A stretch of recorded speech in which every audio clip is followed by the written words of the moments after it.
I said it once, and I will say it again and again and again and again. Certain streamers and YouTubers are a cancer to Destiny. Actually, you know what? Let me rephrase that because I think I'm being too harsh on cancer. Certain streamers and YouTubers aspire to be cancer because cancer is too good for them. They're working on the same plane as the YouTube author. Go fuck himself. Now, it's funny how this was all predicted weeks ago before all of these problems have existed by the normal players in the community who are not streamers and people who are like me who are not ass kissers to Bungie. But essentially, Bungie took the advice of all these cunt wipes. They did the exact opposite thing they should have done a month ago at their community summit. So let me refresh your memory for a second because this is going to explain why Escalation Protocol is so fuckered up right now. Before the release of Warmind, Bungie put on this little public relations stunt, you know, a little bit of fan service by stating they're having this community summit and whatnot. They invited all the popular assholes to their studios for a conversation about the game, and the people were going to give honest feedback on what Destiny 2 needed to improve. Of course, the reaction by cynical people, such as people like me and other like-minded people, was this summit was going to be a bigger pile of shit than Ian Malcolm stumbled across in Jurassic Park.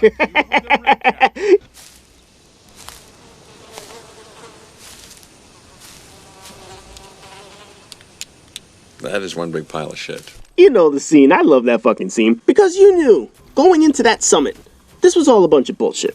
That meeting was part fan service to show players that Bungie was actually trying to improve the game. That meeting was part feedback actually intended to fix this game. And yes, I do believe Bungie is honestly trying to fix Destiny 2. And part of that meeting was promotional material for streamers to sell fans on the Warmind why they should buy it, and future DLC to see if they can sell the streamers on how the game will improve, so in turn they can sell it to their fans. I have no doubt in my mind Bungie wants to fix Destiny 2, but I also have no doubt in my mind that they don't know where and how to begin. It's a corner they back themselves into by all these bad management decisions, and unfortunately, fixing these bad decisions isn't that simple. They fucked up. And they're slowly unfucking everything they fucked up. Getting fan feedback, though, is the best way of doing this. However, Bungie has an entire fucking forum of feedback.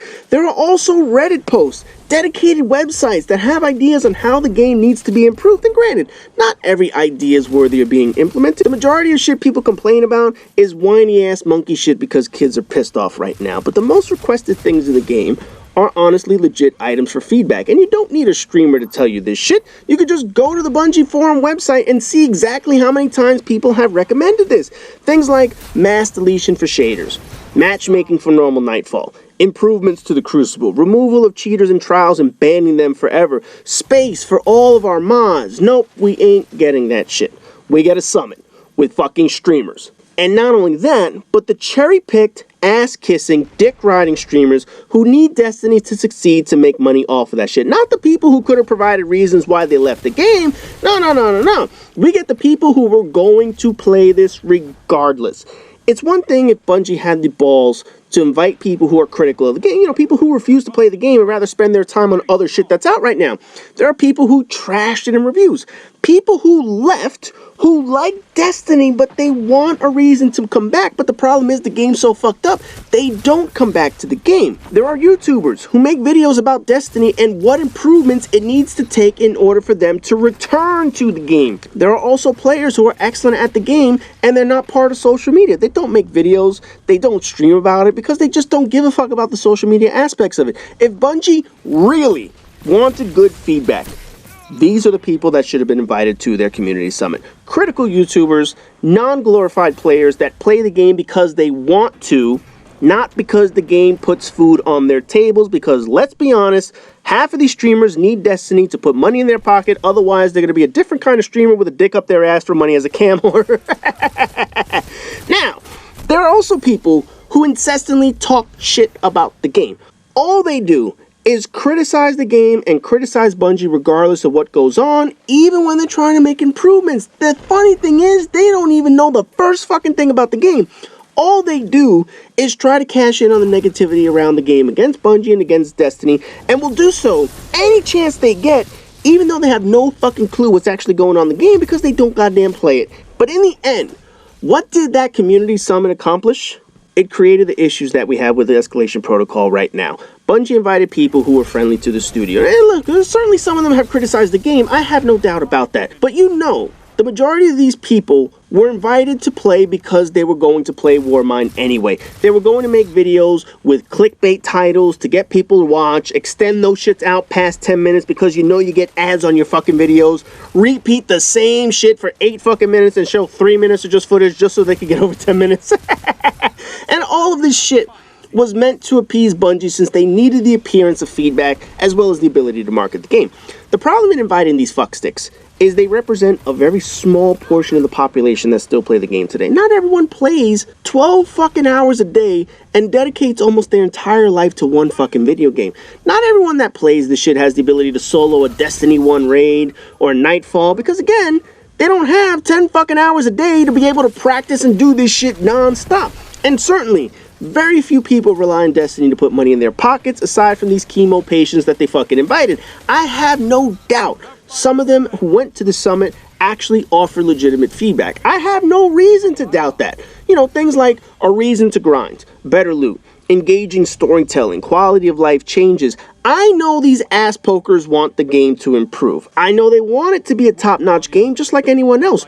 But do you honestly think they gave a fuck about the entire community or people that are like-minded such as them? Do you think they gave a fuck about a dad with a newborn who has maybe 5 hours a week to play? Do you think they give two shits about a 65-year-old retired person who just wants to lay back and enjoy some gaming in retirement?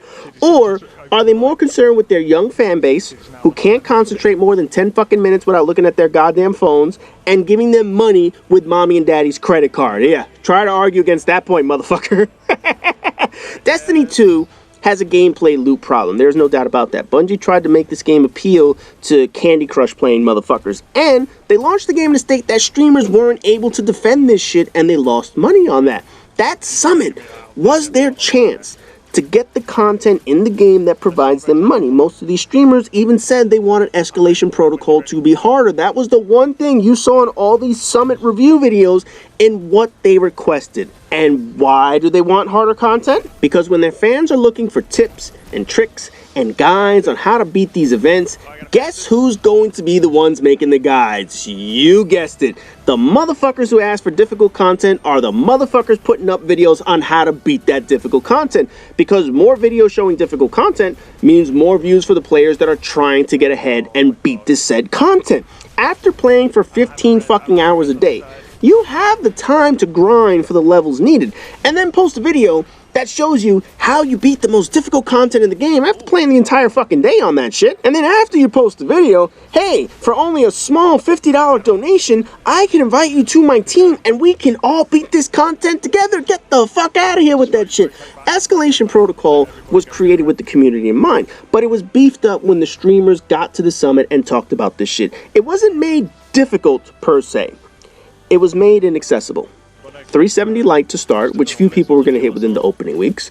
400 level bosses on the final waves, which you need multiple people to beat that motherfucker.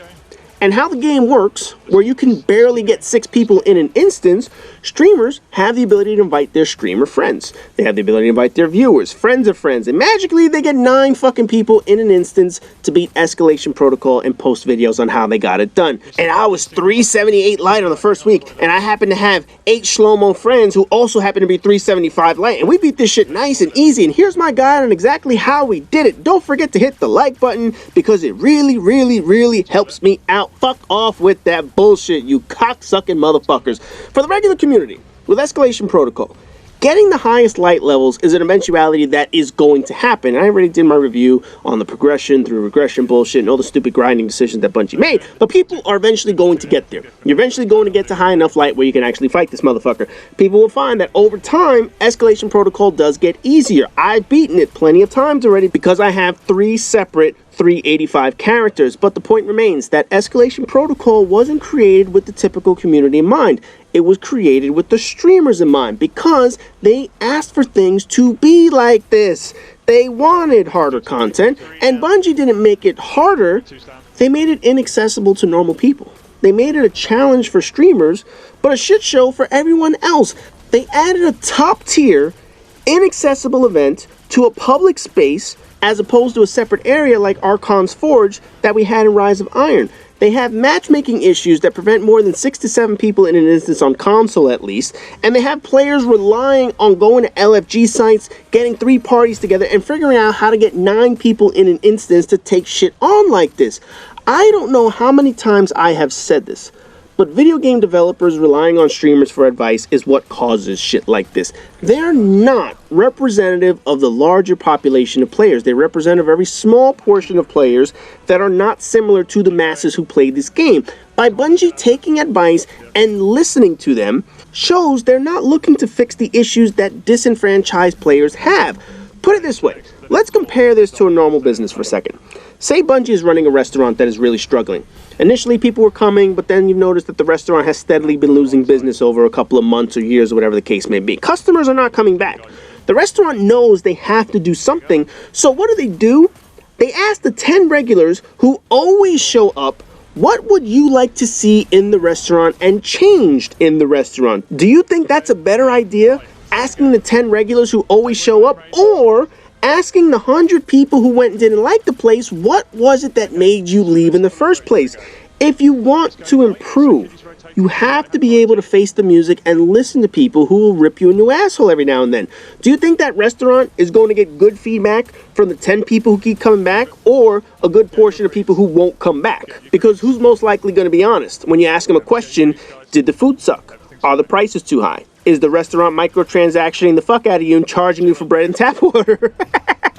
Find the fuck out what's wrong for the people who are pissed off, because that's going to get them to come back. If you just ask those 10 people who are always there, what's it going to take to improve the restaurant, they're probably going to say, I'd like the sangria prices to be a little lower. I would like a little bit more free bread every time I come in here. Maybe a free drink now and then, a rewards program or whatever the fuck it is. No, they're only going to mention shit that benefits them, not what the people who are pissed off really need. If Bungie was serious about fixing the game, they wouldn't have invited those cancer sticks to their fucking studios. They would have done their research on which players are jaded by the game, have left the game, aren't coming back, and ask them, what happened to this game that made you leave, and what is it going to take to get you back as a customer? That's on top of going to their fucking forum, looking at all the posts, going to Reddit, looking at every one of these fucking requests that people have that are honestly legitimate requests that the Bungie should have implemented. Instead, they chose the lowest level life forms, whose only contribution to the community during that fucking stream was to make a mode more difficult, and in all actuality, Bungie made it inaccessible. That was their contribution. This is exactly why I have said you cannot trust these motherfuckers. You can't listen to these motherfuckers. You basically need to go to the people who have been pissed off, and they'll be the ones that lead you to the promised land. So anyways, that does it for this video. As always, rate, comment, subscribe, and all that good shit, and I'll see you guys in the next video.